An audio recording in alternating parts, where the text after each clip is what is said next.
The key problem I have in Bitcoin is liquidity. That's what I show you in white. That is the Fed fund futures in 1 year, basically showing you when that kicks up, that means the Fed's going to start pivoting, the market starts pricing for it. Here's what's changed. The last two times we had pivots from the Fed, it was after Bitcoin swooned, after Bitcoin declined.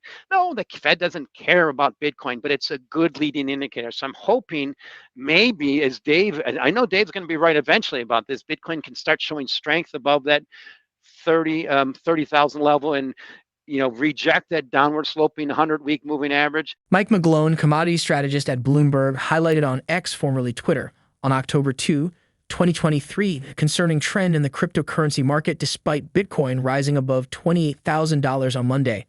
McGlone noted that cryptocurrencies are currently grappling with the specter of a recession, and the third quarter's weakness in the crypto space could either be a transient recovery blip or a more ominous sign of an impending recession. The prevailing sentiment, as indicated by the analysts, leans towards the latter possibility. The rationale behind this perspective is rooted in the performance of various risk assets throughout 2023, which exhibited gains but subsequently experienced a downturn in the current quarter. Let us now hear what McGlone has to say. Here's one thing I want to point out in a broader market in terms of you take the Russell 2000 to its small caps, it's bouncing right on almost tilting over down on the year, just about there. And if you overlay that with the Bloomberg crypto index, it's been way underperforming. The cryptos have been way underperforming just the stock market since the peak in 2017 and most recently. But now they're both kind of hovering at this level and it's both tilting lower. And that's the key thing I'm worried about. And this is what I'll end with is my morning thing. I just want to show it a few charts. Is this came out from our economics team on Sunday.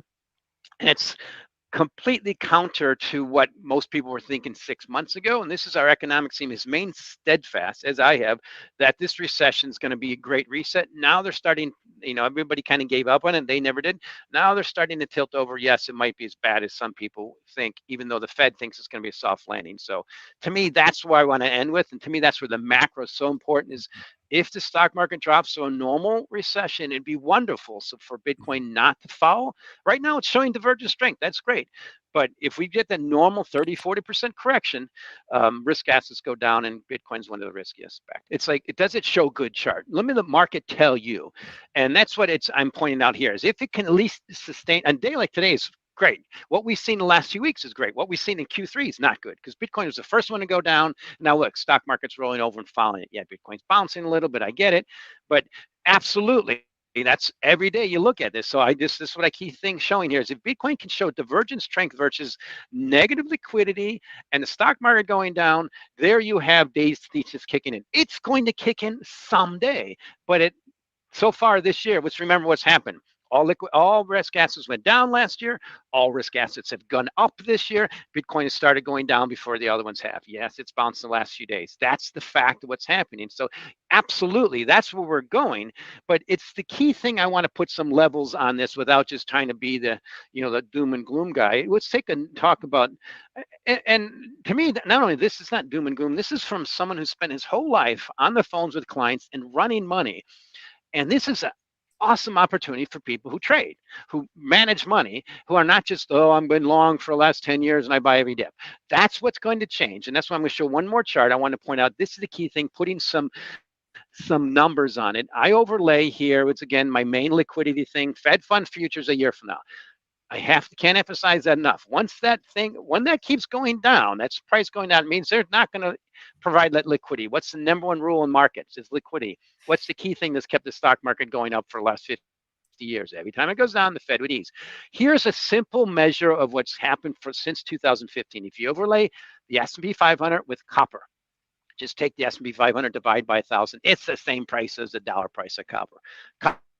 Copper is going to 3, in my view, in a normal global contraction. It's happening in China, it's happening in Europe, it's happening here, and we're still hiking rates. That means to me, simplistically, S&P should 500 should go back to 3,000. Now, for people who've traded for the last 10 years, that's a big deal. For people who've traded for 20 or 30 years, that's normal correction in a recession we haven't seen kick in since 2008.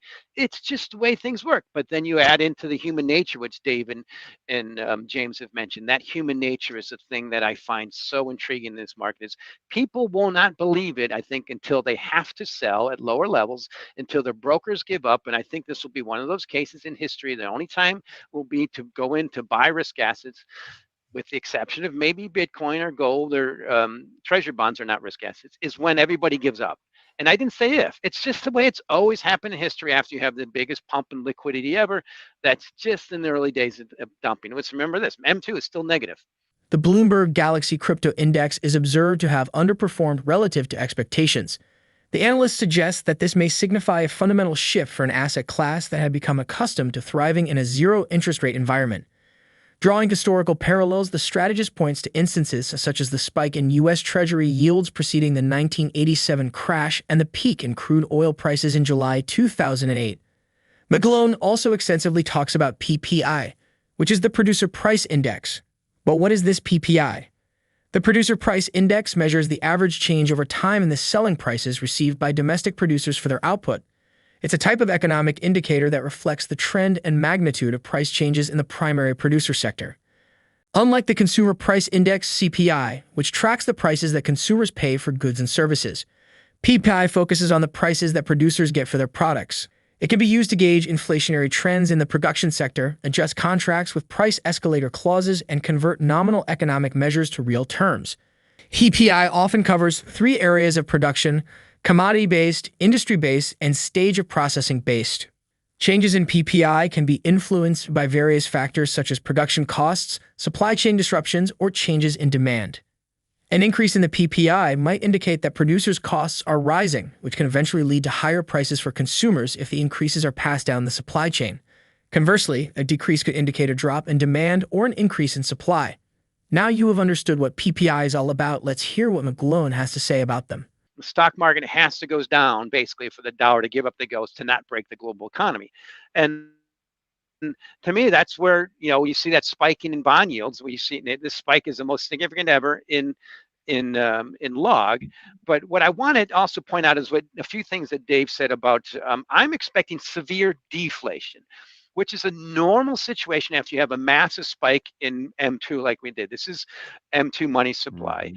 And also I overlaid this on the same scale with PPI. Now here's a fact about PPI, the Producer Price Index. It's basically synonymous with economies with commodities. The high from 2008 was plus 9.9%, so about 10%. You know what the low is this year? Minus 3.1. That's tilting towards deflation because the plateau is so high now.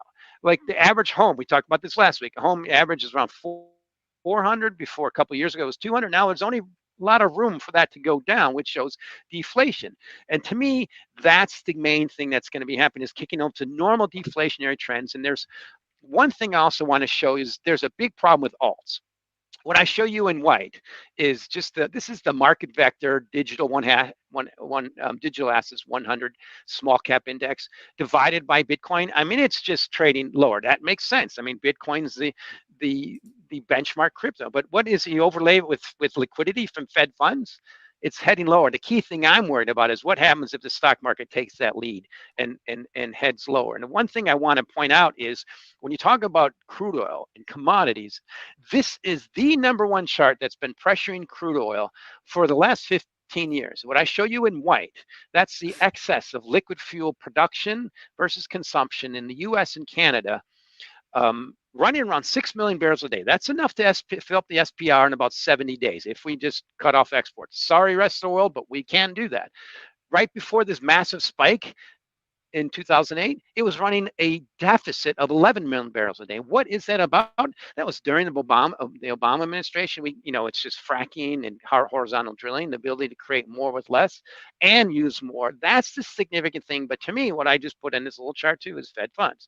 bottom line is the liquidity is just pointing very negative. So that's why I kind of push back on anybody who talks about, I think, yes, stagflation in the short term, tilting over to deflation. And what's going to be the best way to show that is if the stock market goes down, and we'll see those deflationary forces. If it doesn't, that's so much stagflation. And I'll end with this. This weekend, I was going to publish something that I think is going to be profound. Is, you know, what'll make all this stuff work out is the markets will make our leaders come to terms. The markets will make, okay, fine, we can't, this deficit is unsustainable. So the markets, if markets collapse, yeah, they'll do something about it if it's because of the stock market going down and deficits increasing. But that's the problem. It might mean markets might need to make our leaders be rational and do something about these unstoppable negative forces. Data from Cointelegraph Markets Pro and Trading View showed Bitcoin price action focusing on $27,500. The pair unwound overnight, descending from 6-week highs near $28,600 to bounce at $27,335 before stabilizing. Despite the risk of the October opening move becoming a form of fakeout, market participants kept their cool. Yesterday's breakout did not instantly send us to $30,000.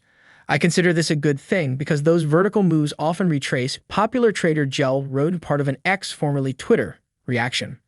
Analyzing the conditions around the Bitcoin price reversal, meanwhile, popular trader Skew highlighted spot traders facing selling pressure. Spot takers did try to push higher around $28,500 and were sold into greater than led to the sell-off, part of the day's X content explained. Let me break that down for you. $Bitcoin Binance Spot refers to the Bitcoin price on the Binance exchange for spot trading. Spot trading means buying or selling the actual Bitcoin immediately, as opposed to trading futures or options. Some traders tried to increase the Bitcoin price to $28,500, but other traders sold their Bitcoins when it reached that price. This increased selling caused the price to drop, which is referred to as a sell-off. Bid depth is a measure of how many buy orders there are at different price levels. If it's returning, that means more people might be looking to buy. However, overall liquidity refers to how easily an asset can be bought or sold without affecting the price. If liquidity is wide, it means there's a bigger difference between buy and sell prices, making it harder to trade without causing price fluctuations. MN stands for market makers. They are typically big financial institutions or individuals that provide liquidity by always being ready to buy or sell. If they're being strict, it means they're being careful about not taking on too many risky positions. They don't want to get caught in a bad spot if the market moves unexpectedly. In simpler terms, Bitcoin tried to reach a higher price on Binance but was met with a lot of selling, causing the price to drop. While there seems to be some interest in buying now, the market is a bit unstable. Big players are being cautious about how much they're trading. We are going to keep our eyes peeled to see where Bitcoin goes next, but we would love to know what you think. Will Bitcoin rally upward or will it fall? Let us know in the comment section below.